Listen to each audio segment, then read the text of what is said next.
Hola, ¿qué tal? Muy buenos días para todos. Hoy 16 de febrero del 2023 a las 11:15 de la mañana los saluda Julián Giraldo, gestor y analista técnico de la empresa Quantum Group. Vamos a dar inicio al cuarto día del segundo mes, perdón, al cuarto día de la tercera semana del segundo mes del año 2023 con nuestro matutino seguimiento a los índices americanos y el petróleo, trayendo a coalición los temas más importantes a nivel geopolítico, macroeconómico y técnicos de la actualidad. Bien. Bueno, chicos, realmente en estos momentos los mercados siguen encontrándose en una incertidumbre, ¿sí? Hay una opinión bastante interesante de SEB, el banco sueco, y es que dice, abro comillas, la idea de que la desinflación en los próximos meses no sea más que transitoria y que la economía permanezca lo suficientemente fuerte como para justificar aumentos de tipos sustancialmente mayores que los descontados actualmente y o para posponer recortes en los mismos, nos llevan a la idea de que no va a haber un aterrizaje, de que no va a haber un aterrizaje suave ni va a haber un aterrizaje brusco, ¿sí? Simplemente la economía, por ejemplo la norteamericana, que en estos momentos es la que más resiliencia muestra, pues los datos de Europa sí están disminuyendo. Miren, tenemos que la producción industrial en la zona europea en términos interanuales baja en diciembre del más 1,4% al menos 1,1% y el consumo cae del más 2,8% al menos 1,7%, mientras que los datos en Estados Unidos en el consumo suben al 3% viniendo del menos 1,1%, ¿sí? ¿Esto qué quiere decir? Que Estados Unidos, que la economía de los Estados Unidos, primera potencia del mundo, sigue fuerte como un yunque. Y eso le está dando, por ejemplo, las perspectivas a diferentes bancos, no solo al banco sueco, que les acabé de leer el argumento que decía textualmente, se los leí. Tenemos opiniones de JP Morgan, Morgan Stanley y las principales bancas patrimoniales o las principales bancas de los Estados Unidos que consideran que no va a haber un aterrizaje hasta que la economía de los Estados Unidos siga demostrando resiliencia. Ahora, tenemos que poner todavía sobre la mesa el tema del petróleo y ahora mismo el tema de los alimentos. Un sector que está empezando a pesar nuevamente en la inflación general, ¿sí? Ahora, también descartando la inflación general, tenemos que la inflación subyacente no solo de los Estados Unidos, sino también de otros países europeos como el de España, se siguen disparando de unas maneras bastante agresivas, teniendo en cuenta o mostrando, por ejemplo, también la comparecencia de Christine Lagarde, que ha dicho que en el mes de marzo se subirán 50 puntos básicos y también dice, abro comillas, hay que protegerse frente al riesgo de un cambio persistente en el alza de las expectativas de la inflación, cierro comillas. Es lo que yo les he venido compartiendo, o bueno, la perspectiva que yo he tenido con los estudios y con el comportamiento en estos momentos de la inflación y demás, que aunque sí está disminuyendo, no está disminuyendo de una manera acelerada y en cualquier momento podríamos tener un repunte, ¿sí? El crecimiento de la economía está estable, la economía todavía permanece fuerte, por ejemplo en los Estados Unidos, en Europa sí se están demostrando o sí se están viendo las caídas o los efectos que están teniendo las subidas de tipos de interés, pero en Estados Unidos no, y la inflación en estos momentos puede estar en un pico de desaceleración, pero en cualquier momento puede repuntar, y eso es lo que no quieren no quieren los bancos centrales. Entonces, esto podría ser un argumento a nivel macroeconómico para poder esperar caídas en las principales bolsas de los Estados Unidos. Fíjense cómo el Dow Jones a nivel técnico no ha logrado superar el nivel de los 34.303, lleva aproximadamente atrapado ahí, lleva atrapado en ese entorno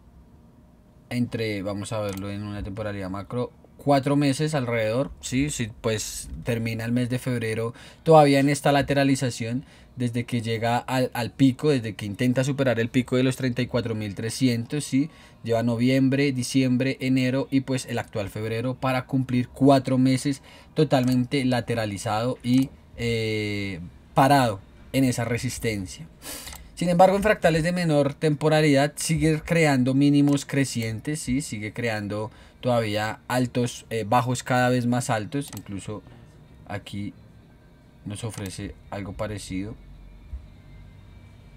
Así tenemos, digamos, una segunda directriz alcista que si llegase a ser perdida, bueno, nos daría una pista para poder dirigir el objetivo a este mínimo, al mínimo de los 33.459 para ver si podría haber otro rebote que nos lleve nuevamente a la resistencia que no ha podido romper, y con estos nuevos datos macroeconómicos podríamos decir que le queda muy difícil de romper al Dow Jones, al índice de las industriales, y volveríamos a las temporalidades macro, en donde volveríamos a los escenarios bajistas, en donde este índice, con el sistema de especulación que nosotros utilizamos, tiene deudas en los 32.228 y 30.584 como mínimo, porque si lo vemos de una manera aún más amplia, tiene todavía objetivos como mínimo en los 26.448 para el Dow Jones, que son objetivos, deudas de Fibonacci, que como les he podido comentar en varios videos,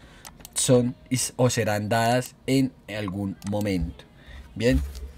Por parte del SP500, bueno, tenemos prácticamente lo mismo, no ha podido, está creando también una figura chartista bastante fea, lo que lo podemos conocer como un megáfono, en donde podríamos encontrar bastantes toques, siendo 1, 2, 3, 4, el quinto, y de ahí volver a repuntar hasta que decida empezar a salir de ese rango. Aunque si lo vemos de esta manera, ayer lo veíamos en clase con los chicos en Aureum, tenemos un alto, y en estos momentos, si está el mercado haciendo esa creación que acabamos de especular, la pérdida del nivel de los 4.036 ya nos haría pensar que el SP500 va a volver a retornar su sesgo bajista, su tendencia bajista que no ha perdido. El Dow Jones sí intentó amenazar esa estructura bajista, sí, de largo plazo, pero en estos momentos se paralizó en ese punto. Por el contrario, el SP500 no. El SP500 tendría que superar el nivel de los 4.324 para considerarlo en un cambio de estructura alcista y poder tener en consideración que lo peor ha pasado, aunque bueno, artificialmente. Ya sabemos que esto es una ilusión, así como lo ha dicho el propio FMI. Esto que estamos viendo es una ilusión en la que los mercados descuentan que la inflación ya está descendiendo y que los tipos de interés van a empezar a disminuir. Ya les he podido presentar en varias ocasiones los escenarios que yo tengo, si es que la inflación quiere disminuir o la quieren hacer disminuir a como de lugar con las subidas de tipos de interés, debido a que el siguiente año hay elecciones en los Estados Unidos. Entonces ese podría ser un argumento para que la Fed siga siendo agresiva, tumben el mercado durante este año 2023, y el año 2024 podríamos vivir un posible repunte de las bolsas. Bien, por parte del Nasdaq 100, bueno, el Nasdaq 100 continúa en ese bloque, continúa todavía en la resistencia de los 12.696 y no puede superar el máximo de los 12.900 puntos.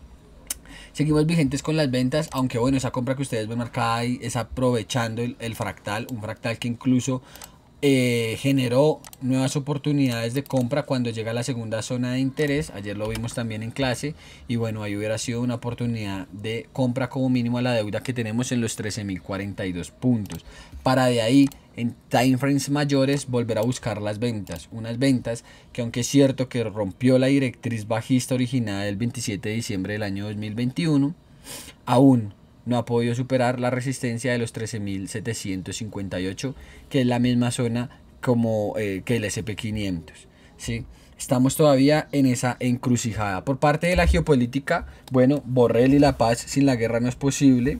Seguimos con esta también retórica que habíamos tocado en los videos de ayer, en la que dice que para que haya paz deben ganar la guerra, y es obligatorio que ganen la guerra. No importa cuántos aviones, no importa cuánta munición, no importa cuánto armamento, no importa cuántos soldados tengan que entrenar en Ucrania, pero deben ganar la guerra. Lo que quiere decir que este periodo va para largo, lo que quiere decir que al mismo tiempo el sector energético le va a quedar muy difícil estabilizarse.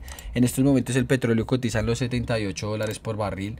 Bueno, podríamos argumentarlo con la salida con la salida de las reservas de petróleo de los Estados Unidos, tratando de ocasionar el mismo objetivo o el mismo efecto que logró Joe Biden el 8 de junio del 2022, cuando declaró la salida de sus reservas e hizo que el precio cayera y lo estabilizó en los $76 por barril y los $70 por barril aproximadamente. Eso fue lo que ocasionó, ¿sí? Y bueno, la salida de Rusia del petróleo, la recesión, la baja de la demanda por parte del continente, por ejemplo, asiático, Aunque si lo vemos por el lado del mismo continente asiático, vemos que India en estos momentos está demandando mucho más petróleo que China. ¿Por qué? Porque bueno, de todas maneras China está a tope con sus reservas de petróleo, pero Rusia sí tiene compradores, ¿sí?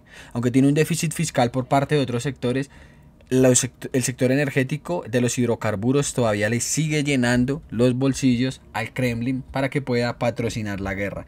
Seguimos en esta lateralización, realmente vuelvo y les digo, el petróleo ha sido o sigue siendo un gráfico bastante difícil de tradear a nivel macro, e igualmente a nivel micro, miren, está lateralizado, nos hace un alto a los $82 por barril y después nos hace un mínimo a los $72 por barril, rompiendo por encima y rompiendo por debajo. De todas maneras, tenemos que esperar el rompimiento de los $83 por barril para confirmar una nueva o un nuevo sesgo alcista, o el rompimiento por debajo de los $70 por barril para confirmar la continuación bajista, ¿sí? Por la parte geopolítica, otro punto que me gustaría compartirles, que es muy importante empezar a tener en cuenta todos estos datos para ver los posibles movimientos que tengan las bolsas o el efecto que puede tener esto sobre la inflación, y es que Ucrania acusa a Rusia de boicotear el acuerdo para la exportación del grano. En estos momentos hay 140 barcos ya haciendo cola para salir del puerto.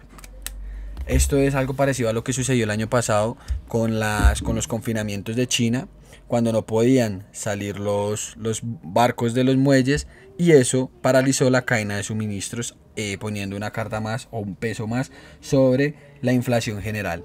Entonces, en estos momentos estamos en eso, en la incertidumbre. Yo estoy preparado personalmente. Recuerden que en ningún momento los videos intenta hacer una asesoría de inversión, simplemente nuestro panorama y un poco de nuestra forma de trabajar. Desde Quantum Group y Auron International School no nos hacemos responsables por ninguna pérdida o ganancia que ustedes tengan simplemente por ver un video en YouTube. Bien, como les comentaba ya para terminar, bueno, yo estoy preparado en las ventas a nivel macro y con el análisis objetivo y subjetivo que en estos momentos les estoy compartiendo para poder aprovechar los movimientos bastante largos que pueda tener. Ya sabemos que las bolsas cuando caen con fuerza, e igualmente cuando suben con bastante fuerza. Pero según también el indicador de miedo y codicia, nos encontramos en un momento, en un punto de máxima codicia, y la bolsa, según ese indicador, adelantaba la economía, nos encontramos en un punto máximo de euforia. ¿Lo pueden hacer caer? Claro que lo pueden hacer caer. Debemos estar preparados, en eso estamos. Bien. Chicos, chicas, eso sería todo por mi parte en la mañana de hoy. Recuerden que si les gustó el video nos pueden ayudar con un like, suscribiéndose al canal y activando la campanita de notificaciones para que estén al tanto de todas las actualizaciones diarias que subimos a nuestro canal de YouTube. Les habló Julián Giraldo, muchísimas gracias y hasta luego, que estén muy bien.